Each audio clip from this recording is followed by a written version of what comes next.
दोस्तों नमस्कार, ये है मार्गदर्शन फॉर सिविल सर्विसेज। मैं अनुराग चौधरी। दोस्तों टीजीटी पीजीटी एलटी ग्रेड नागरिक शास्त्र रिमाइंडर श्रृंखला के अंतर्गत प्रस्तुत है सिविक्स यानी नागरिक शास्त्र के महत्वपूर्ण प्रश्नों का वन लाइनर रिवीजन नोट्स, जो आपके आगामी परीक्षाओं जैसे गवर्नमेंट इंटर कॉलेज प्रवक्ता, गवर्नमेंट डिग्री कॉलेज, उच्चतर शिक्षा असिस्टेंट प्रोफेसर, केंद्रीय विद्यालय संगठन और नेट जेआरएफ के लिए बहुत ही उपयोगी है।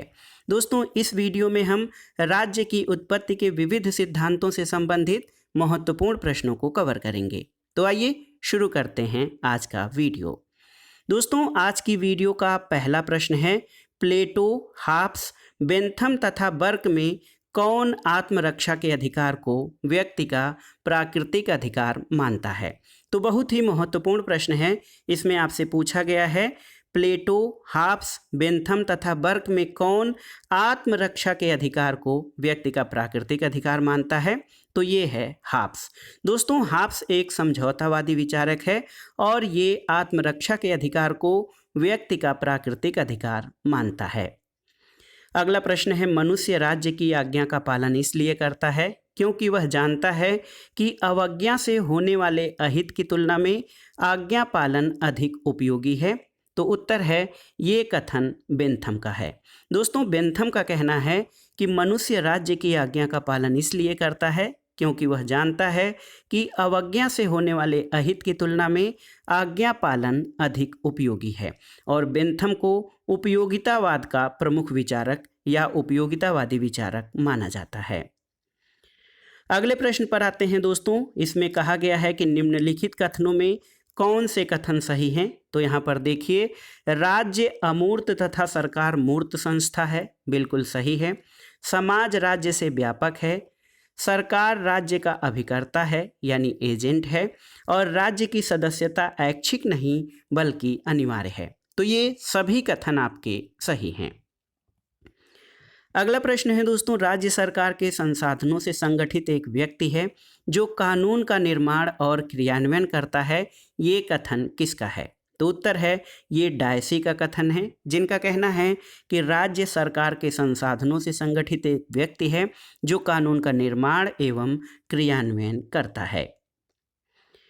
अगले प्रश्न पर आते हैं दोस्तों। अगला प्रश्न है कि राज्य सिर्फ समुदाय ही नहीं वरन सर्वोच्च समुदाय भी है। ये कथन किसका है। तो ये अरस्तु का कथन है। अगला प्रश्न है दोस्तों, आधुनिक राज्य के विकास के लिए कौन सा तत्व उत्तरदायी है। तो सही उत्तर है राष्ट्रीय चेतना का विकास। दोस्तों आधुनिक राज्यों के विकास के लिए राष्ट्रीय चेतना का विकास सबसे अधिक उत्तरदायी तत्व है।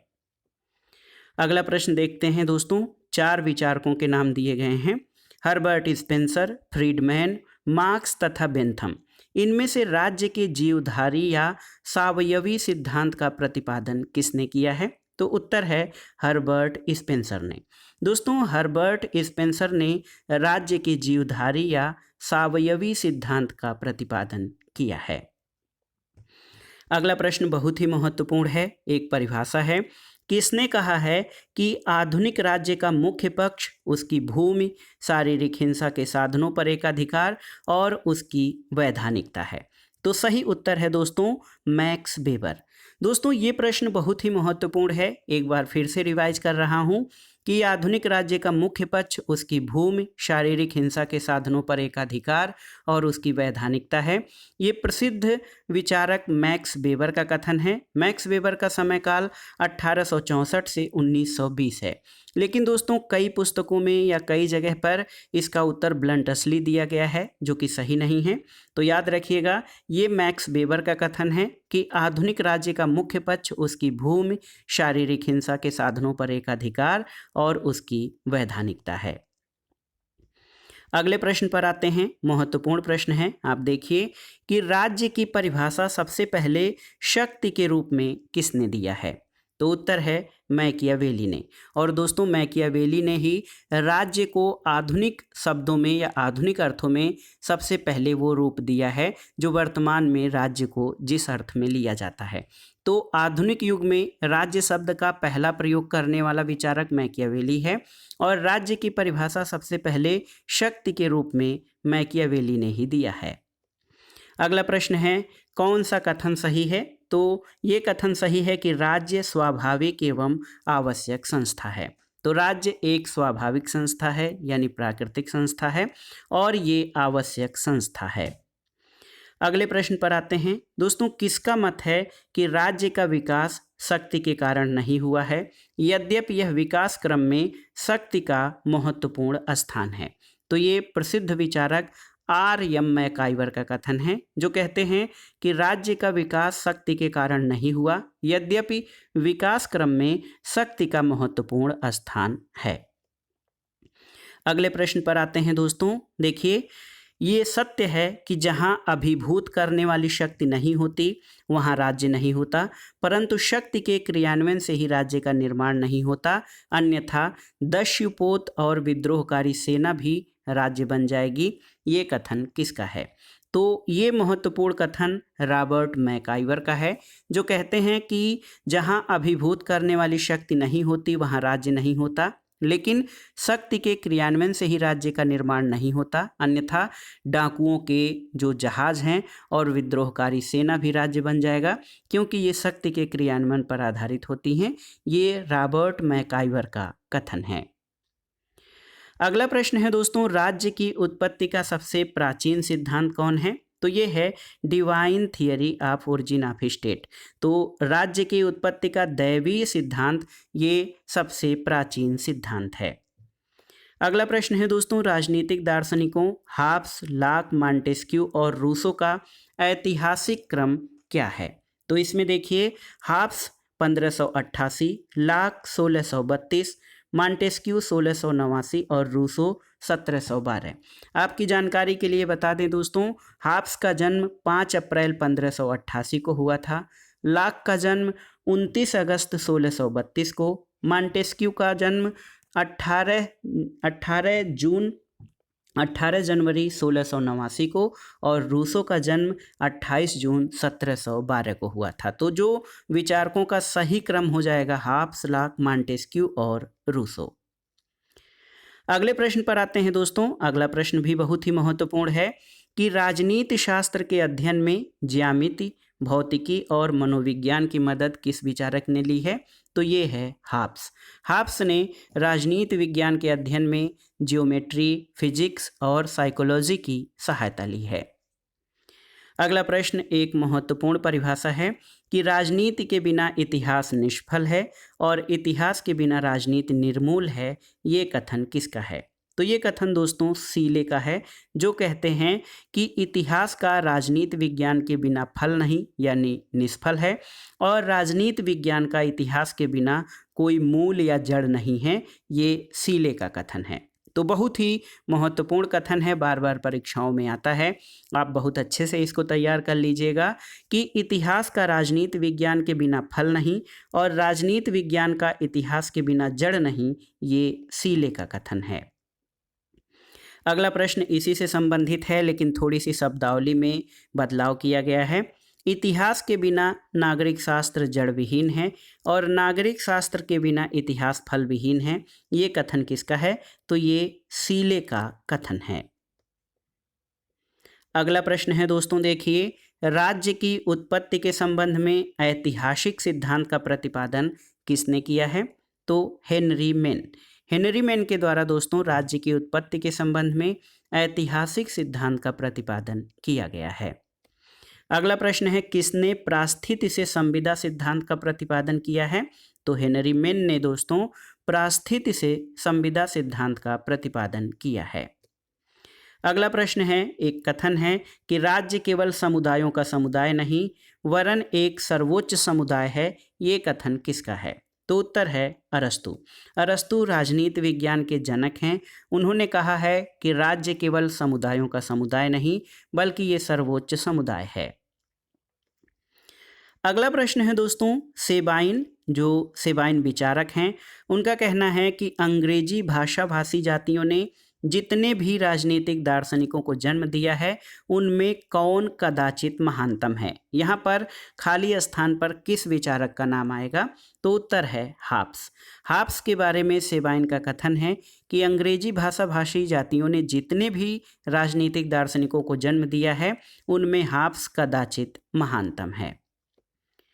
अगला प्रश्न है, एक कथन है कि अरस्तु का आदर्श राज्य प्लेटो का दूसरा सर्वाधिक अच्छा राज्य है। ये कथन किसका है? तो ये G.H. सेबाइन का कथन है, जो कहते हैं कि अरस्तु का जो आदर्श राज्य है वो सदैव प्लेटो का दूसरा सर्वाधिक अच्छा राज्य है। अगला प्रश्न है दोस्तों, Jeremy Bentham, Thomas Paine, James Mill और J.S. मिल में राज्य को एक आवश्यक बुराई किसने माना है? तो सही उत्तर है टॉमस पेन ने। अगले प्रश्न पर आते हैं कि भारतीय राज्य की प्रकृति के बारे में संरचनात्मक प्रकार्यात्मक परिप्रेक्ष्य किसके द्वारा प्रस्तुत किया गया है? तो देखिए, W.H. मॉरिस जोन्स और रजनी कोठारी के द्वारा भारतीय राज्य की प्रकृति के बारे में संरचनात्मक प्रकार्यात्मक यानी स्ट्रक्चरल फंक्शनल पर्सपेक्टिव प्रस्तुत किया गया है।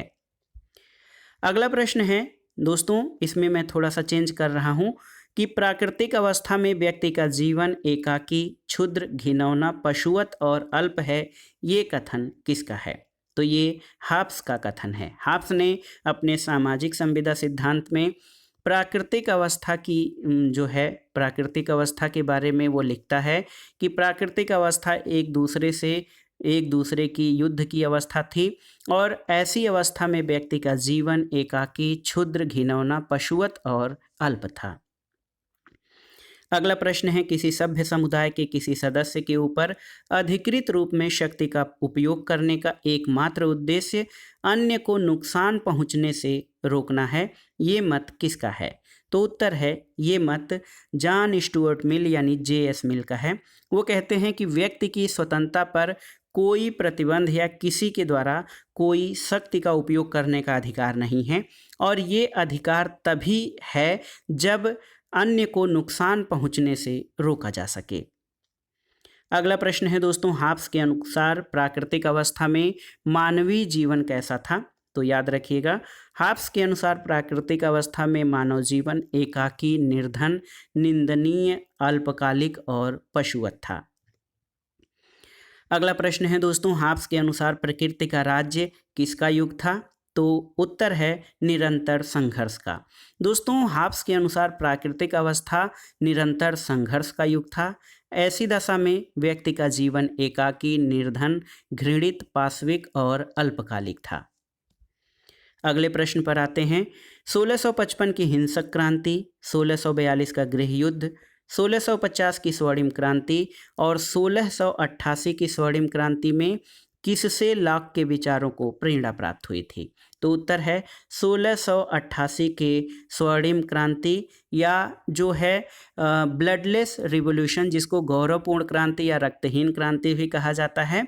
तो 1688 के गौरवपूर्ण क्रांति या स्वर्णिम क्रांति से लॉक के विचारों को प्रेरणा मिली थी। अगला प्रश्न है दोस्तों, सामान्य इच्छा के संबंध में आप जानते हैं कि रूसो ने सामान्य इच्छा का सिद्धांत प्रस्तावित किया है और सामान्य इच्छा के प्रति वास्तविक आपत्ति ये है कि जहाँ तक ये इच्छा है सामान्य नहीं है और जहाँ तक ये सामान्य है इच्छा नहीं है। ये कथन किसका है? तो ये हाबहाउस का कथन है। अगले प्रश्न पर चलते हैं दोस्तों। अगला प्रश्न है, प्राकृतिक अधिकारों का सिद्धांत एक भाग है किसका? तो सही उत्तर है सामाजिक समझौता सिद्धांत का। दोस्तों, प्राकृतिक अधिकारों का सिद्धांत जो है वो सामाजिक समझौता सिद्धांत का महत्वपूर्ण भाग है। अगला प्रश्न है, राज्य की उत्पत्ति के संबंध में कौन सा सिद्धांत इस धारणा से शुरू होता है कि राज्य की उत्पत्ति से पहले मनुष्य प्राकृतिक अवस्था में रहते थे? तो ये है सामाजिक अनुबंध का सिद्धांत या सामाजिक समझौता सिद्धांत। दोस्तों, राज्य की उत्पत्ति के सामाजिक समझौता सिद्धांत में सभी विचारकों ने इस धारणा से प्रारंभ किया है कि राज्य की उत्पत्ति से पहले मनुष्य प्राकृतिक अवस्था में रहते थे और सामाजिक अनुबंध के सिद्धांत के प्रमुख विचारकों में हाब्स, लॉक और रूसो का नाम महत्वपूर्ण है। अगला प्रश्न है दोस्तों, प्राकृतिक अधिकारों का सिद्धांत किसका भाग है? तो उत्तर है प्राकृतिक अधिकारों का सिद्धांत सामाजिक समझौता या सामाजिक अनुबंध के सिद्धांत का भाग है।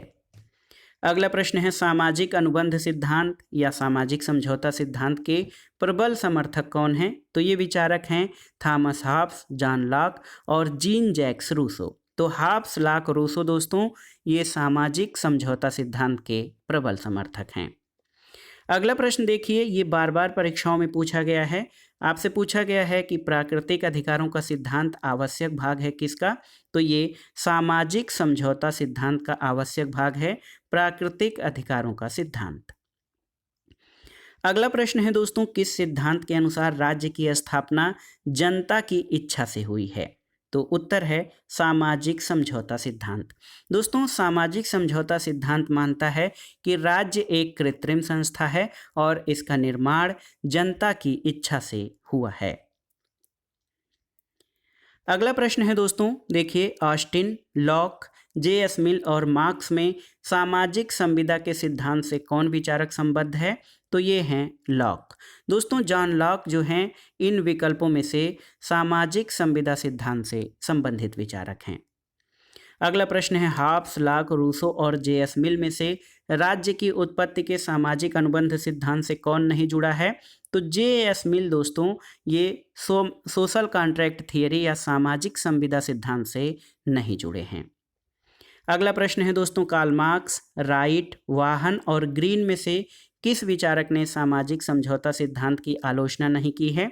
तो ये हैं राइट। दोस्तों, राइट ने सामाजिक समझौता सिद्धांत की आलोचना नहीं की है, जबकि कार्ल मार्क्स, वाहन और टी.एच. ग्रीन ये समझौता सिद्धांत के प्रखर आलोचक थे। अगला प्रश्न है दोस्तों, देखिए, सोशल कॉन्ट्रैक्ट, लेवायथन, ऑन लिबर्टी और टू ट्रीटीज ऑन गवर्नमेंट में कौन सी रचना एक संविदावादी विचारक की नहीं है? तो उत्तर है ऑन लिबर्टी। दोस्तों, ऑन लिबर्टी जे.एस. मिल की रचना है जो कि समझौतावादी विचारक नहीं है, जबकि सोशल कॉन्ट्रैक्ट रूसो की, लेवायथन हॉब्स की और टू ट्रीटीज ऑन गवर्नमेंट ये लॉक की महत्वपूर्ण कृति है। अगला प्रश्न है दोस्तों, सामाजिक संविदा सिद्धांत के अनुसार राज्य किस प्रकार की संस्था है? तो उत्तर है सामाजिक संविदा सिद्धांत के अनुसार राज्य एक मानवकृत संस्था यानी मानव निर्मित संस्था है। अगला प्रश्न है दोस्तों, सामाजिक अनुबंध सिद्धांत किस पर आधारित है? तो उत्तर है व्यक्तिवाद पर। सामाजिक समझौता सिद्धांत ये व्यक्तिवाद पर आधारित है। अगला प्रश्न है दोस्तों, देखिए, प्लेटो, बेंथम, हॉब्स और बर्क में आत्मरक्षा के अधिकार को व्यक्ति का प्राकृतिक अधिकार कौन मानता है? तो ये हैं थॉमस हॉब्स। दोस्तों, हॉब्स आत्मरक्षा के अधिकार को व्यक्ति का प्राकृतिक अधिकार मानता है। अगला प्रश्न है, हॉब्स ने व्यक्ति को संप्रभु की अवज्ञा करने का अधिकार कब दिया है? तो उत्तर है आत्मरक्षा के लिए। तो आत्मरक्षा को हॉब्स व्यक्ति का प्राकृतिक अधिकार मानता है और आत्मरक्षा के लिए हॉब्स ने व्यक्ति को संप्रभु की अवज्ञा करने का भी अधिकार दिया है। अगला प्रश्न है दोस्तों, किसने कहा है कि प्राकृतिक अवस्था में युद्ध था और हर व्यक्ति का सब लोगों के विरुद्ध युद्ध था? तो ये हॉब्स का कथन है, जिसने प्राकृतिक अवस्था का चित्रण इस रूप में किया है कि प्राकृतिक अवस्था प्रत्येक व्यक्ति की प्रत्येक के साथ युद्ध की अवस्था थी और ऐसी दशा में व्यक्तियों का जीवन एकाकी, दीनहीन, घृणित, पाशविक और क्षणिक था। अगला प्रश्न है दोस्तों, लॉक के अनुसार लोगों ने समझौता क्यों किया था? तो लॉक का मानना है कि व्यक्तियों ने अपने अधिकारों की रक्षा के लिए समझौता किया था और लॉक ने दोस्तों प्राकृतिक अवस्था में भी 3 प्रकार के अधिकार, जीवन, स्वतंत्रता और संपत्ति यानी लाइफ, लिबर्टी एंड प्रॉपर्टी, जीवन, स्वतंत्रता और संपत्ति के प्राकृतिक अधिकारों की कल्पना की है। अगला प्रश्न है दोस्तों, हॉब्स के सामाजिक समझौता में लोगों ने लेवायथन को कौन से अधिकार दिए थे? तो उत्तर है हॉब्स के सामाजिक समझौता में लोगों ने लेवायथन को लगभग सभी अधिकार सौंप दिए थे और हॉब्स के समझौता में जो संप्रभु है या लेवायथन है वो समझौते का अंग नहीं है, इसलिए वो निरंकुश संप्रभु के रूप में हमारे सामने आता है। अगला प्रश्न है दोस्तों, हाब्स के अनुसार सामाजिक समझौते का उद्देश्य क्या था? तो हाब्स के अनुसार सामाजिक समझौते का उद्देश्य जीवन, संपत्ति और स्वतंत्रता की संकटों से रक्षा करना था। और ये यहाँ पर ये प्रश्न दोस्तों आप देखेंगे, ये लॉक के अनुसार है। लॉक के अनुसार सामाजिक समझौता का उद्देश्य जीवन, स्वतंत्रता और संपत्ति की संकटों से रक्षा करना था। और दोस्तों हाब्स के अनुसार जो सामाजिक समझौता का उद्देश्य था कि प्राकृतिक अवस्था की जो असंगतियां थीं उनसे छुटकारा पाने के लिए व्यक्तियों ने आपस में समझौता किया था, ऐसा हाब्स का मानना है। अगला प्रश्न है दोस्तों, प्रत्येक व्यक्ति का सबके हाथों में अपने को समर्पित करते हुए किसी के भी हाथों में अपने को समर्पित नहीं करता है, ये कथन किसका है? तो उत्तर है रूसो का। रूसो ने सामान्य इच्छा के संबंध में अपने विचारों को देते हुए कहा है कि प्रत्येक व्यक्ति सबके हाथों में अपने को समर्पित करते हुए किसी के भी हाथ में अपने को समर्पित नहीं करता है। यानी जिन अधिकारों का व्यक्ति जो है एक समुदाय के पक्ष में समर्पण करता है, पुनः वह उन्हीं अधिकारों को प्राप्त कर लेता है, ऐसा रूसो के सामाजिक संविदा का मुख्य है या मूल तत्व है। अगला प्रश्न है दोस्तों, ये प्रश्न बार बार आया है। सामाजिक संविदा सिद्धांत का मुख्य रूप से निम्न कार्य करने का प्रयत्न करता है, तो ये है राजनीतिक बाध्यता के आधार की व्याख्या करना। तो जान लीजिए, सामाजिक संविदा का सिद्धांत मुख्य रूप से राजनीतिक बाध्यता के आधार की व्याख्या करता है। अगला प्रश्न है दोस्तों, सामाजिक समझौते के सिद्धांत के साथ संप्रभु राज्य की अवधारणा को किसने संयुक्त किया है? तो उत्तर है हाब्स ने। हाब्स ने असीमित या निरंकुश संप्रभुता के विचार का प्रतिपादन सामाजिक समझौता सिद्धांत के साथ किया है। अगला प्रश्न है दोस्तों, प्राकृतिक अवस्था का इस रूप में वर्णन किसने किया है कि प्राकृतिक अवस्था शांति, सद्भावना, पारस्परिक सहयोग और सुरक्षा की अवस्था है? तो ये लॉक द्वारा प्राकृतिक अवस्था का वर्णन किया गया है, जो कि हाब्स के प्राकृतिक अवस्था के जो है सिद्धांत से पूरी तरह विपरीत है। अगला प्रश्न है दोस्तों, ये किसने लिखा है कि हाब्स की प्राकृतिक दशा का दैत्य मनुष्य कभी भी नहीं हो सकता? तो ये स्पिनोजा का कथन है। दोस्तों बहुत ही महत्वपूर्ण प्रश्न है कि हाब्स की प्राकृतिक दशा का दैत्य मनुष्य कभी नहीं हो सकता, ये कथन स्पिनोजा का है। अगला प्रश्न है, निम्न वक्तव्य राज्य की उत्पत्ति के विषय में मार्क्सवादी सिद्धांत को स्पष्ट करता है। तो मार्क्सवादी सिद्धांत ये मानता है कि राज्य की उत्पत्ति उत्पादन के शोषण परक संबंधों के रक्षा के लिए हुई है। अगला प्रश्न है, वर्तमान समय में राज्य की उत्पत्ति का कौन सा सिद्धांत सबसे अधिक मान्य है? तो आप जानते हैं ऐतिहासिक या विकासवादी सिद्धांत, जिसमें ये माना जाता है कि राज्य न तो दैवीय सिद्धांत का प्रतिफल है, न शक्ति सिद्धांत का, न ही समझौते का परिणाम है, बल्कि इसका क्रमिक रूप से धीरे धीरे विकास हुआ है और वर्तमान समय में ये राज्य की उत्पत्ति का सबसे अधिक मान्य या सर्वमान्य सिद्धांत है। अगला प्रश्न एक कथन है कि मानव प्रकृति के सार्वभौम सिद्धांतों की क्रमिक पूर्णता ही राज्य है, ये कथन किसका है? देखिए बहुत ही महत्वपूर्ण प्रश्न है कि मानव प्रकृति के सार्वभौम सिद्धांतों की क्रमिक पूर्णता ही राज्य है, ये बर्गेस का कथन है। अगला प्रश्न है दोस्तों, देखिए कि बल सिद्धांत, मातृसत्तात्मक सिद्धांत, विकासवादी सिद्धांत और दैवीय उत्पत्ति के सिद्धांत में कौन सा ऐतिहासिक सिद्धांत माना जाता है? तो उत्तर है विकासवादी सिद्धांत। दोस्तों विकासवादी सिद्धांत को ऐतिहासिक सिद्धांत माना जाता है और राज्य की उत्पत्ति के संबंध में ये सर्वमान्य सिद्धांत है। अगला प्रश्न है दोस्तों, राज्य की उत्पत्ति का वो सिद्धांत जिसने राज्य को एक क्रमिक विकास का परिणाम माना है? तो ये है ऐतिहासिक अथवा विकासवादी सिद्धांत। अगला प्रश्न है, राज्य की उत्पत्ति के किस सिद्धांत को सर्वोत्तम या सर्वमान्य माना गया है? तो ये विकासवादी सिद्धांत है। अगला प्रश्न इसी से है, संबंधित है कि राज्य की उत्पत्ति का वो सिद्धांत जो सर्वमान्य है, तो ये विकासवादी सिद्धांत है दोस्तों, जो राज्य की उत्पत्ति के संबंध में सर्वमान्य सिद्धांत है। अगला प्रश्न है, राज्य की उत्पत्ति का सबसे सही सिद्धांत क्या है, आपको बताना है। तो उत्तर है विकासवादी सिद्धांत और ये सिद्धांत मानता है कि राज्य किसी मनुष्य के द्वारा या देवता के द्वारा, ईश्वर के द्वारा निर्मित नहीं, बल्कि ये स्वतः और क्रमिक विकास का परिणाम है। अगला प्रश्न है दोस्तों, राज्य की उत्पत्ति का कौन सा सिद्धांत काल्पनिक नहीं है? तो आप जान लीजिए, ऐतिहासिक या विकासवादी सिद्धांत ये काल्पनिक सिद्धांत नहीं है, बल्कि व्यवहारिक और यथार्थ रूप में इसकी पुष्टि होती है और इसी कारण ऐतिहासिक या विकासवादी सिद्धांत राज्य की उत्पत्ति संबंधी सर्वाधिक मान्य सिद्धांत है। अगला प्रश्न है दोस्तों, राज्य की उत्पत्ति के सामाजिक अनुबंध सिद्धांत की विवेचना में जॉन लॉक ने किसका समर्थन किया है? तो उत्तर है सीमित राजतंत्र की अवधारणा का। दोस्तों, राज्य की उत्पत्ति के संबंध में जॉन लॉक ने अपने सामाजिक अनुबंध सिद्धांत में सीमित राजतंत्र की अवधारणा का समर्थन किया है। अगला प्रश्न है, लॉक ने सामाजिक समझौता सिद्धांत का उपयोग किसके लिए किया है?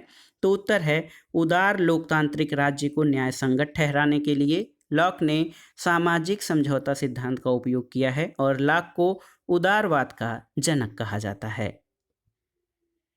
अगला प्रश्न है दोस्तों, राज्य की उत्पत्ति के संबंध में प्राचीन भारतीय चिंतक हैं मनु, इन्होंने कौन सा सिद्धांत स्वीकार किया है? तो उत्तर है दैवीय सिद्धांत। दोस्तों, राज्य की उत्पत्ति के संबंध में मनु ने दैवीय सिद्धांत का समर्थन किया है। अगला प्रश्न है, लॉक का सामाजिक अनुबंध सिद्धांत है क्या? तो ये स्वतंत्रता का अधिकार पत्र या मैग्ना कार्टा इसको कहा जाता है, लॉक का जो सामाजिक अनुबंध सिद्धांत है। अगला प्रश्न है दोस्तों, 4 विकल्प हैं आपके, राज्य का दैवीय सिद्धांत, समझौता सिद्धांत, विकासवादी सिद्धांत में कौन सा राज्य की उत्पत्ति की सही व्याख्या करता है? तो उत्तर है दोस्तों सर्वमान्य सिद्धांत तो विकासवादी सिद्धांत है, लेकिन अगर जो विकल्प उसमें दिया है कि अपने सीमित रूप में ये सभी सिद्धांत, तो सही उत्तर हो जाएगा राज्य का दैवीय सिद्धांत, समझौता सिद्धांत और विकासवादी सिद्धांत में राज्य की उत्पत्ति की सही व्याख्या ये सभी सिद्धांत अपने सीमित रूप में व्याख्यायित करते हैं। अगला प्रश्न है दोस्तों, सामाजिक संविदा या इसको जो बुक का मूल नाम है सोशल कॉन्ट्रैक्ट, इस पुस्तक का लेखक कौन था? तो सोशल कॉन्ट्रैक्ट या सामाजिक संविदा का लेखक रूसो है। अगला प्रश्न है दोस्तों, सामाजिक संविदा या सोशल कॉन्ट्रैक्ट की रचना कब और किस भाषा में की गई थी? तो उत्तर है रूसो द्वारा 1762 में फ्रेंच भाषा में सोशल कॉन्ट्रैक्ट पुस्तक की रचना की गई थी। अगला प्रश्न है दोस्तों, किस पुस्तक ने फ्रांस में राजनीतिक सुधारों के लिए हुई क्रांति में लोगों को प्रेरणा का कार्य किया? तो ये था रूसो की पुस्तक सोशल कॉन्ट्रैक्ट। इसने फ्रांस में राजनीतिक सुधारों के लिए हुई क्रांति में लोगों का पथ प्रदर्शन या प्रेरणा का कार्य किया था। एक प्रश्न आता है कि रूसो किस देश का रहने वाला था? तो रूसो फ्रांस का रहने वाला था।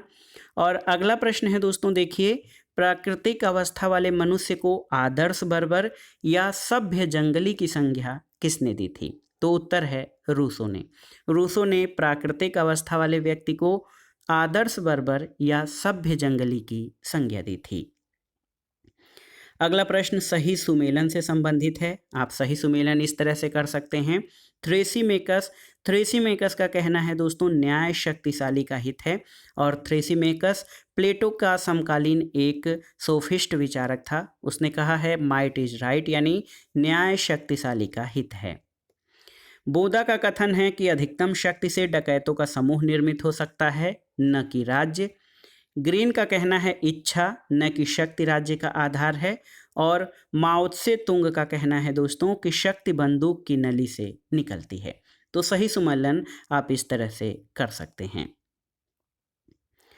अगला प्रश्न है दोस्तों, रूसो की सामान्य इच्छा या सामान्य संकल्प के संबंध में कौन सा कथन सही है? तो देखिए, सही कथन ये है कि रूसो की जो सामान्य इच्छा है ये राज्य में कानून का स्रोत है, और ये सदैव जनहित या जन कल्याण के लिए होती है, और ये सदैव सही होती है। और साथ ही साथ जो रूसो की सामान्य इच्छा है ये अस्थायी इच्छा होती है, ये जनता की उन इच्छाओं का योग है जिसका उद्देश्य जनहित या जन कल्याण होता है। अगला प्रश्न है दोस्तों, रूसो के लिए किसे सामान्य इच्छा की अभिव्यक्ति के रूप में माना जाता है? तो सही उत्तर है कानून को। दोस्तों, कानून को रूसो सामान्य इच्छा की अभिव्यक्ति के रूप में मानता है।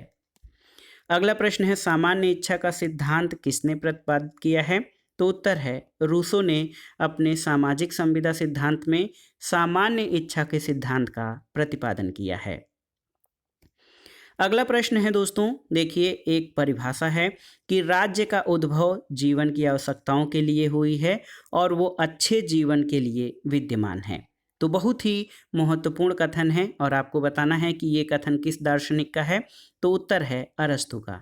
अरस्तु कहते हैं कि राज्य की उत्पत्ति जीवन की आवश्यकताओं के लिए हुई है और वो अच्छे जीवन के लिए विद्यमान है।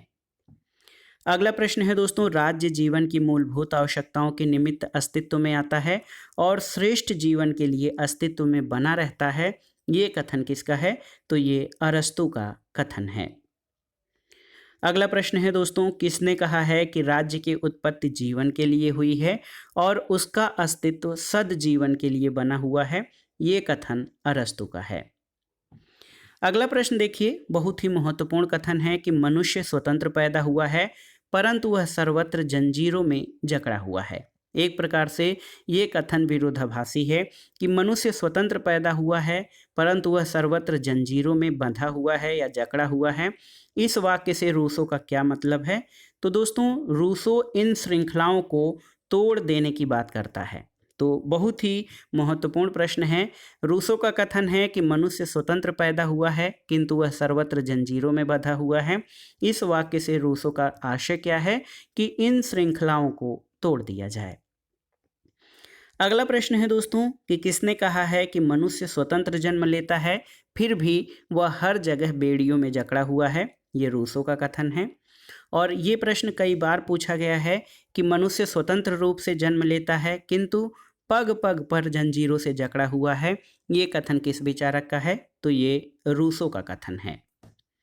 अगला प्रश्न है दोस्तों, किस राजनीतिक चिंतन ने अपनी आत्मकथा में लिखा है कि उसकी माँ ने जुड़वा बच्चों को जन्म दिया, स्वयं उसे तथा भय को? तो ये थॉमस हॉब्स ने दोस्तों अपने आत्मकथा में लिखा है कि उसकी माँ ने जुड़वा बच्चों को जन्म दिया, स्वयं उसे और डर को, क्योंकि ये स्थिति जिस वर्ष हॉब्स का जन्म हुआ उस समय इंग्लैंड भयंकर गृह युद्ध से त्रस्त था और ऐसे में हॉब्स ने अपने आत्मकथा में लिखा है कि उसकी माँ ने जुड़वा बच्चों को जन्म दिया, स्वयं उसे और डर को।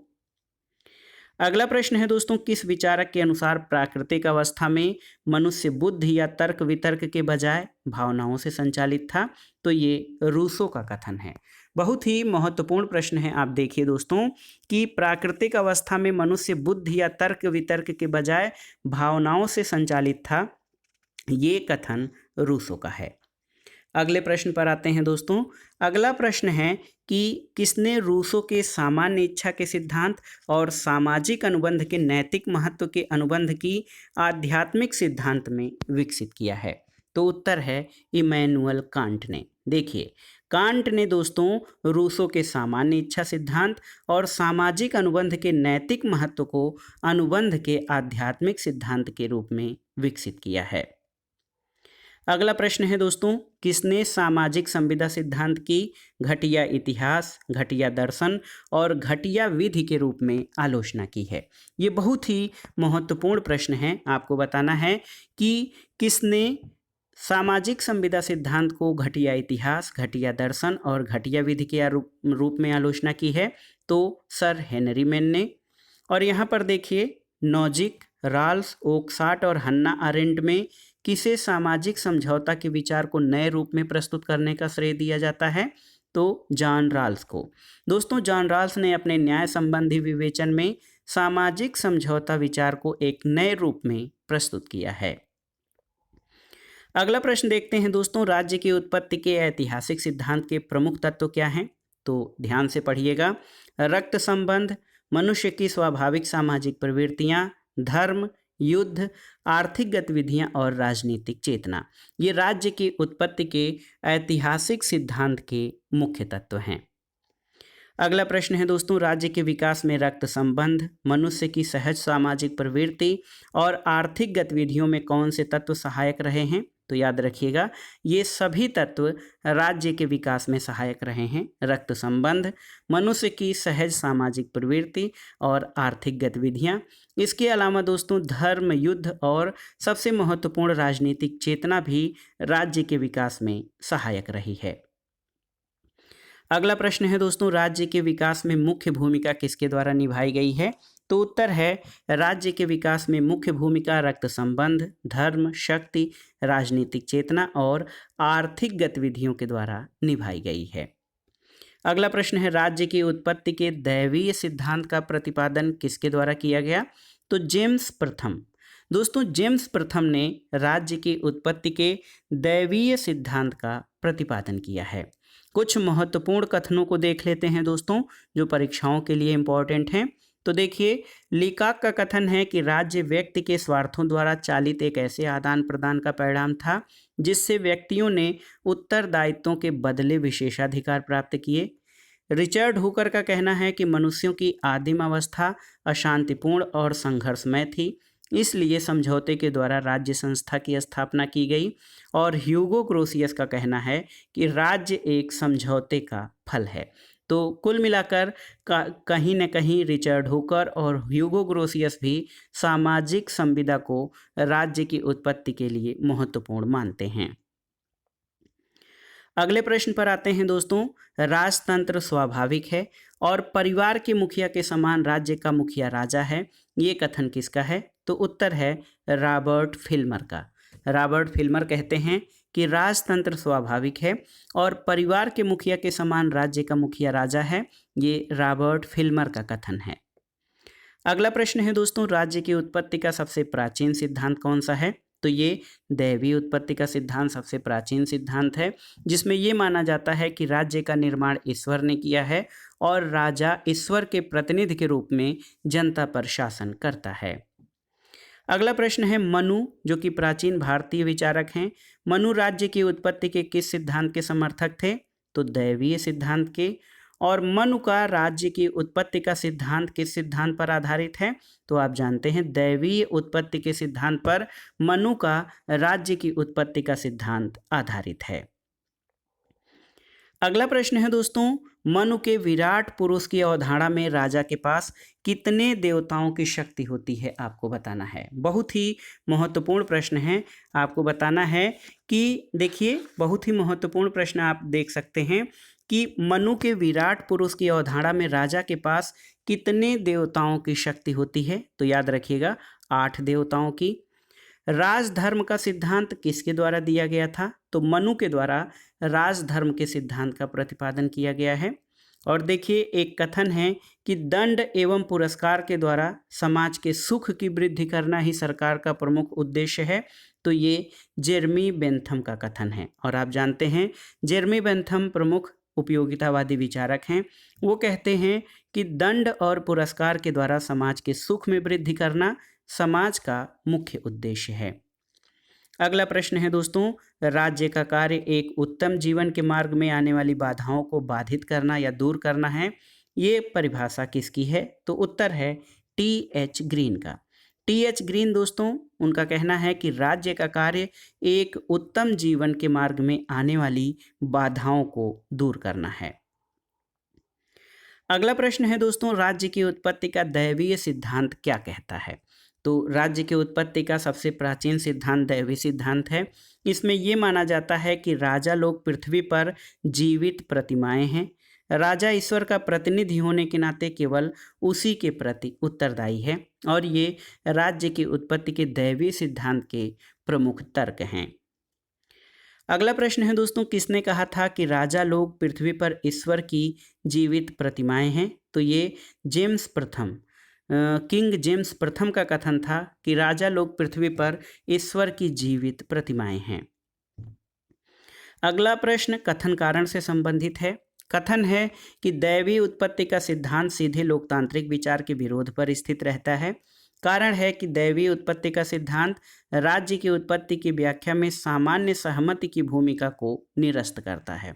तो बिल्कुल ए और आर दोनों सही हैं और आर ए की सही व्याख्या करता है। अगला प्रश्न है राज्य की उत्पत्ति का दैवीय सिद्धांत क्या करता है? तो दोस्तों धर्म को राजनीति से मिलाता है, क्योंकि राज्य की उत्पत्ति का दैवीय सिद्धांत ये मानता है कि राज्य का निर्माण ईश्वर ने किया है और उसने शासन करने के लिए पृथ्वी पर राजा को भेजा है और राजा में ईश्वर का अंश है और वो जनता का शासक है। और देखिए इसमें आगे ये भी कहा गया है कि जनता को राजा की आज्ञाओं का अवहेलना नहीं करना चाहिए, नहीं तो ये सीधे सीधे ईश्वर के आदेश की अवहेलना होगी। अगला प्रश्न है दोस्तों राजनीतिक चेतना राज्य की उत्पत्ति के सिद्धांत का एक कारक है। ये सिद्धांत किससे संबंधित है? तो राजनीतिक चेतना दोस्तों राज्य की उत्पत्ति के सिद्धांत का कारक है। ये विकासवादी सिद्धांत से संबंधित है। अगला प्रश्न है किसका कथन है कि मनुष्य में सामाजिक जीवन की इच्छा ही राज्य के निर्माण का कारण बनती है? तो ये ब्लंटशली का कथन है। एक विचारक हैं ब्लंटशली। दोस्तों ये कहते हैं कि मनुष्य में सामाजिक जीवन की इच्छा ही राज्य निर्माण का कारण बनती है। अगला प्रश्न देखिए नागरिक शास्त्र से संबंधित है। नागरिक शास्त्र के शिक्षण का मुख्य लक्ष्य अच्छे नागरिक और उच्च श्रेणी का नागरिक चरित्र उत्पन्न करना है। ये कथन किसका है? तो ये बिनिंग एंड बिनिंग का कथन है, याद रखिएगा।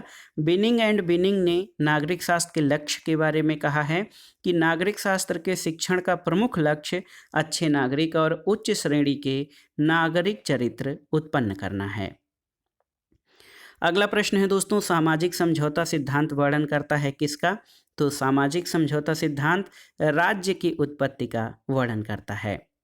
अगला प्रश्न है दोस्तों राज्य की उत्पत्ति के संबंध में कौन सा सिद्धांत 17वीं और 18वीं शताब्दी में सर्वाधिक लोकप्रिय था? तो याद रखिएगा ये था सामाजिक समझौता या सामाजिक संविदा सिद्धांत, जो कि 17वीं और 18वीं शताब्दी में सर्वाधिक लोकप्रिय था।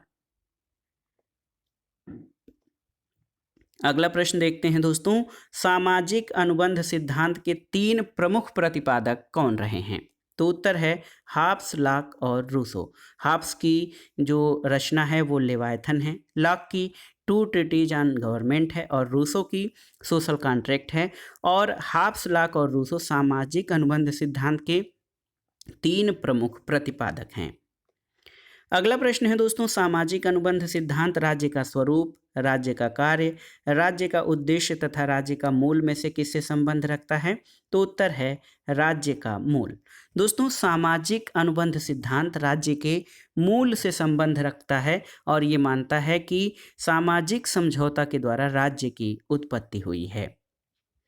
अगला प्रश्न है हाब्स, लॉक और रूसो एकमत हैं किस बात पर? तो उत्तर है राज्य समझौते का परिणाम है। तो याद रखिएगा दोस्तों हाब्स, लॉक और रूसो तीनों ही समझौतावादी विचारक इस मत पर एकमत हैं कि राज्य समझौते का परिणाम है। अगला प्रश्न है कि सामाजिक समझौता सिद्धांत में प्राकृतिक अवस्था का आशय क्या है? तो उत्तर है राज्य के निर्माण के पूर्व की अवस्था। दोस्तों सामाजिक समझौता सिद्धांत के सभी विचारक हाब्स, लॉक और रूसो ने राज्य के निर्माण के पूर्व एक प्राकृतिक अवस्था की कल्पना की है। हालांकि प्राकृतिक अवस्था का वर्णन सभी विचारकों ने अलग अलग दृष्टिकोण से किया है, लेकिन प्राकृतिक अवस्था सभी विचारकों में राज्य के निर्माण के पूर्व की अवस्था के रूप में वर्णित है। अगला प्रश्न है सामाजिक समझौता सिद्धांत मूलतः क्या चाहता है? तो उत्तर है राजनीतिक दायित्व के आधार को समझाना चाहता है। दोस्तों सामाजिक समझौता सिद्धांत मूलतः राजनीतिक दायित्व के आधार को समझाना चाहता है। अगला प्रश्न है राज्य की उत्पत्ति का पितृसत्तात्मक सिद्धांत किससे जुड़ा हुआ है? तो हेनरी मेन के नाम से राज्य की उत्पत्ति का पितृसत्तात्मक सिद्धांत जुड़ा हुआ है। अगला प्रश्न है दोस्तों पितृसत्तात्मक सिद्धांत का प्रबल समर्थक कौन था? तो हेनरी मेन।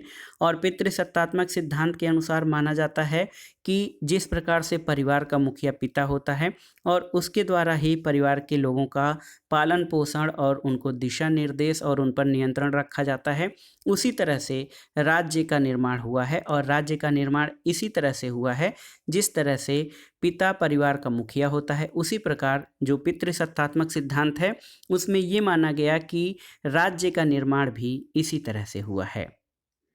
अगला प्रश्न है दोस्तों जो है सूची 1 का सूची 2 से सुमेलन करना है। दैवी उत्पत्ति के सिद्धांत का समर्थन जेम्स प्रथम के द्वारा किया गया है।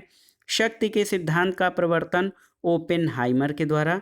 पितृसत्तात्मकता, इसका प्रवर्तन हेनरी मैन के द्वारा। और मातृसत्तात्मक सिद्धांत जेंग्स के द्वारा प्रस्तुत किया गया है। अगला प्रश्न है दोस्तों, विकासवादी सिद्धांत की मान्यता क्या है? तो उत्तर है राज्य विकास की मंद प्रक्रिया का परिणाम है। इसको ऐतिहासिक या विकासवादी सिद्धांत भी कहा जाता है और ये राज्य की उत्पत्ति का सर्वाधिक मान्य सिद्धांत है। अगला प्रश्न है दोस्तों, किस सिद्धांत के अनुसार मनुष्य ने राज्य का आविष्कार नहीं किया है बल्कि ये अपने आप विकसित हुआ है? तो ये राज्य की उत्पत्ति का विकासवादी या ऐतिहासिक सिद्धांत मानता है कि मनुष्य ने राज्य का निर्माण या आविष्कार नहीं किया है बल्कि यह अपने आप विकसित हुआ है। अगला प्रश्न है दोस्तों, आप देखिए, सूची 1 का सूची 2 से सुमेलन करना है। हाब्स की पुस्तक है लेवियाथन। रॉबर्ट फिल्मर ने पितृसत्तात्मक जो है सिद्धांत का समर्थन किया है। और रूसो की पुस्तक है एमाइल। और जॉन लॉक की पुस्तक है सिविल सरकार पर ट्रीटीज, यानी 2 ट्रीटीज ऑन सिविल गवर्नमेंट। अगला प्रश्न है दोस्तों, बहुत ही महत्वपूर्ण, आप देख सकते हैं। अब देखिए, महत्वपूर्ण प्रश्न है कि राज्य ही नगर था और चर्च भी, यह वाक्य किस व्यवस्था का विवरण देता है? देखिए, बहुत ही महत्वपूर्ण प्रश्न है कि राज्य ही नगर था और चर्च भी, ये यूनानी नगर का परिचय देता है। प्राचीन यूनानी नगर में राज्य दोस्तों ये नगर था और चर्च भी, यानी यूनानी जो विचारक हैं, जो नागरिक हैं, उनके आस्था का प्रमुख केंद्र नगर था और राज्य ही नगर था और चर्च भी, ये यूनानी नगरों की व्यवस्था का विवरण देता है। अगला प्रश्न और इस वीडियो का आखिरी प्रश्न है, किसने कहा है कि कला और विज्ञान के विकास ने मानव को भ्रष्ट कर दिया है? तो रूसो का कथन है। रूसो कहता है कि कला और विज्ञान के विकास ने मानव को नैतिक रूप से पतित कर दिया है अथवा भ्रष्ट कर दिया है। तो दोस्तों, ये था आज का वीडियो। इसमें आपने राज्य की उत्पत्ति के विविध सिद्धांतों से संबंधित महत्वपूर्ण प्रश्नों को पढ़ा, जो आपके आगामी विभिन्न परीक्षाओं जैसे TGT, PGT, LT grade, government inter college प्रवक्ता, गवर्नमेंट डिग्री कॉलेज, उच्चतर शिक्षा असिस्टेंट प्रोफेसर, केंद्रीय विद्यालय संगठन और नेट जेआरएफ के लिए बहुत ही उपयोगी हैं। आप इन प्रश्नों को तैयार कर लीजिएगा। वीडियो आपको कैसा लगा हमें कमेंट बॉक्स में ज़रूर बताइएगा। वीडियो को लाइक करें, शेयर करें और इस चैनल मार्गदर्शन फॉर सिविल सर्विसेज को सब्सक्राइब करें। वीडियो देखने के लिए धन्यवाद दोस्तों। नमस्कार।